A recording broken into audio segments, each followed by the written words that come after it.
उचलला आणि घेतला आणि त्याला उत्तर दिलं म्हणजे आमचं समाधान होत नाही ही बाब याच्यावर तुम्ही बोलत चला. प्रति प्रश्न निर्माण करून उगा सभागृहाचा वेळ वाया घालवू नये अशी तुम्हाला एक विनंती आहे.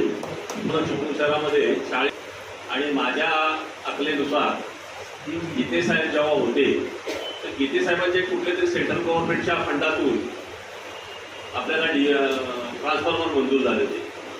माझ्या तरी बघण्यात आता आपण नवीन बिल्डिंग होता त्या कॉन्ट्रॅक्टरला आपण नवीन डीपी बसवायला सांगतो, ट्रान्सफॉर्मर बसवायला सांगतो, पण त्या ट्रान्सफॉर्मर मध्ये जी वीज आपण देतो ती जुन्या कुठल्या तरी पोलवरच देतो.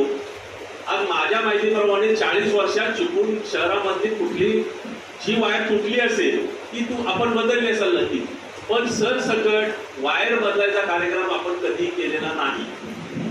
एमईसीबीने लोक आपल्याला पैसे देतात, आम्ही कमर्शियल दराने वीज घेतो.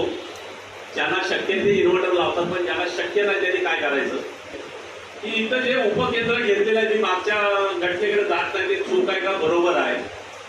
तुमचं आमच्या रेल्वे स्टेशनच्या तिथे एक उपकेंद्र आहे मुरादपूरला, त्याच्यावर तुमचा चिंचनाक्यापासून कावेळतळीपर्यंत तुमचा सगळा भाग त्याच्यावर येतो. थोडस पाणी चढलं की तुम्ही ते उपकेंद्र बंद करता. ती उपकेंद्राची जागा 100% नाही 1000% चुकीची आहे. ती कशी घेतली गेली काय गेली याचे मला खोलात जायचं नाही, पण तुम्ही त्याला पर्याय दुसरी कुठेतरी जागा घेऊन हा तुम्ही प्रॉब्लेम सॉल्व्ह करणार की काय करणार आहात. उपकेंद्र झालं म्हणजे आता त्याच्यावरच तुम्ही पूर्णपणे आम्हाला अवलंबून ठेवणार आहात.